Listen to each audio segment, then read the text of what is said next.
Buenos Aires, Argentina, is one of the most beautiful cities in the world. It's often called the Paris of South America.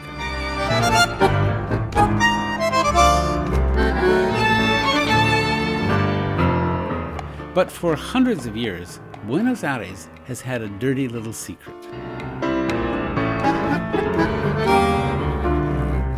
This river is the Riachuelo, and it forms the boundary between the city of Buenos Aires on this side and the province of Buenos Aires over there. The Matanza-Riachuelo basin is 80 kilometers long, and it's home to nearly 5 million people. For more than 200 years, it has been horribly polluted, carrying the runoff from tanneries, oil refineries, chemical industries, shanty towns, and farmlands. As the new millennium began, its surface was matted with debris, and the river was littered with 53 abandoned ships, not to mention old cars, bathtubs, dead horses, and other stuff you don't want to know about. Then, in 2004, a little band of residents from an impoverished riverside neighborhood brought a lawsuit against the city, the province, the national government, 14 upstream municipalities, and 44 private companies, alleging that these organizations had damaged their health and infringed their right to a healthy environment. And the Supreme Court of Argentina agreed to hear what's become known as the Mendoza case. The lead attorney in the Mendoza case was Daniel Salaberry, who was offended by the gap between what the country's environmental laws said and what actually happened. Mendoza was a huge case, with innovations like public hearings and participation by civil society groups, and it worked. On July 8, 2008, after 4 years of hearings and investigations, the Supreme Court handed down a landmark decision not just for Argentina, but for the world. In a judgment that one observer called sweeping and poetic, the court ruled that government and industry had indeed infringed the residents' right to a healthy environment and were obliged to repair the damage. A new multi-jurisdictional organization called ACUMAR was created to deal with the problem. ACUMAR's task was to remove the industrial pollution, clean up the landfills, provide potable water to the residents, install proper sewage systems and storm drainage, create an emergency health plan, move riverbank residents into proper social housing, and keep the public informed about its progress. The work would be supervised by a citizens group and by a judge to whom ACUMAR would make regular reports, with penalties to be imposed for delay. And that's what happened. ACUMAR is now spending more than $1 billion a year on the cleanup. Just one revealing fact: the Riachuelo is now monitored by 250 environmental inspectors. That's more inspectors than Environment Canada has for our entire country. 6 years after the Supreme Court's landmark decision, the Riachuelo is far from clean, but it's a long way from what it was.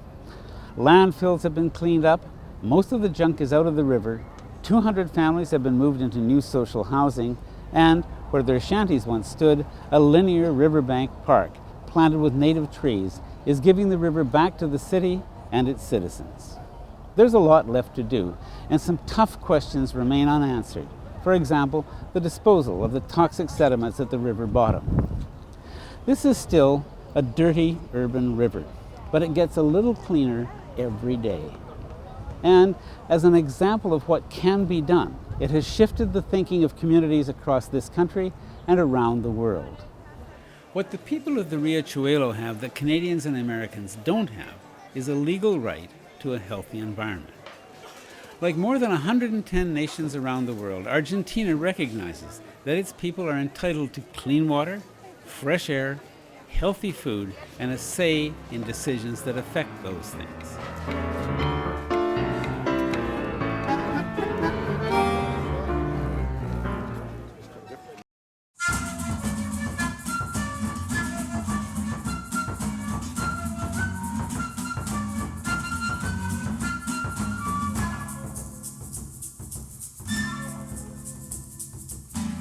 Some countries are going much further, embedding the rights of Mother Nature herself in their national legal systems.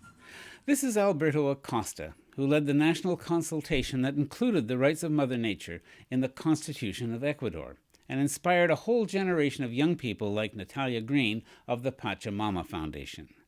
This is Pablo Solon of Bolivia, which has enacted a similar law. Pablo himself convened an international convention on the rights of Mother Earth, and Cormac Cullinan of South Africa, the author of a wonderful book called Wild Law, attended that convention and co-authored the Universal Declaration of the Rights of Mother Earth. Green rights don't prevent economic development, but they do ensure that development takes place in a way that's proven to be responsible and sustainable. That's the goal of Michelle Maloney in Queensland, Australia, who is using the legal system to combat the massive expansions of coal shipping that are ravaging the Great Barrier Reef. This is MC Mehta, who forced the city of New Delhi to stop using diesel in their buses, arresting the deterioration of the Taj Mahal and saving 4,000 lives every year. Green rights provide a remedy that can be invoked in almost any environmental crisis. Meet Pablo Fajardo, a young Aboriginal lawyer from Ecuador who sued mighty Chevron to make restitution for decades of ruinous oil pollution in the Amazon and won a $9.5 billion judgment. This is his American colleague, Stephen Donziger. When Chevron fled Ecuador, Fajardo and Donziger filed a claim in Canada, where Chevron still has major assets. That case is before the courts in Ontario. How ironic is that?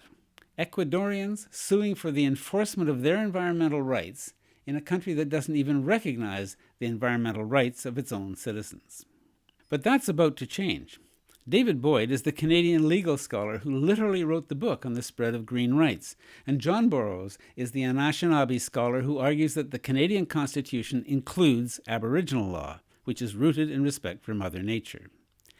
Ada Lockridge and Ron Plain of the Aamjiwnaang First Nation in Sarnia have filed a trailblazing lawsuit alleging that the right to life, which is guaranteed in Canada's Charter of Rights, logically includes green rights, and calling on the Ontario government to enforce them. And Dr. David Suzuki, the Dean of Canadian Environmentalists, is embarking on a national Blue Dot tour to engage Canadians in a discussion of what we value and how our laws should reflect those values. Incidentally, the U.S. legal system also ignores environmental rights. So activists like Thomas Lindsay and Mary Margill of the Community Environmental Legal Defense Fund are putting green rights on the public agenda by helping municipalities to include citizens' rights in municipal legal systems. That's happened notably in Pittsburgh and Santa Monica, and that might work here too.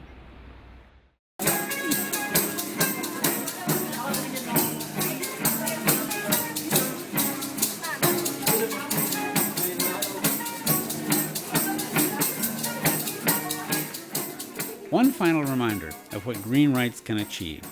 Antonio Oposa Jr. in the Philippines, whose string of remarkable legal victories began with his petition to the Supreme Court on behalf of future generations to ban logging in the few remaining old-growth forests in the Philippines. That case established the principle of intergenerational equity, the duty of the present generation to preserve a healthy environment for future generations. That's the Oposa Doctrine, which is now recognized around the world. The environment is not about the birds and the bees and the flowers and the trees. It is about life and the sources of life, of land, air, and water. Easy to remember, LAW. Those are the three elements of life without which, or absent which, or the damage to which will threaten life itself. If you don't have air for 3 minutes, we die. If we don't have water for 3 days, we die. If we don't have food for 30 days, we die. When we as a people understand that, as a species understand that whatever we do to the land, to the air, and the waters will threaten life itself, perhaps things will be easier, because then people will, human beings, will understand and will take every effort to conserve, to protect, and to restore these elements of life. Land, air, water, the law of life itself. And human laws must accord with that. That's what the environmental rights movement is all about. For the Green Rights Project, I'm Silver Donald Cameron. Thanks for watching.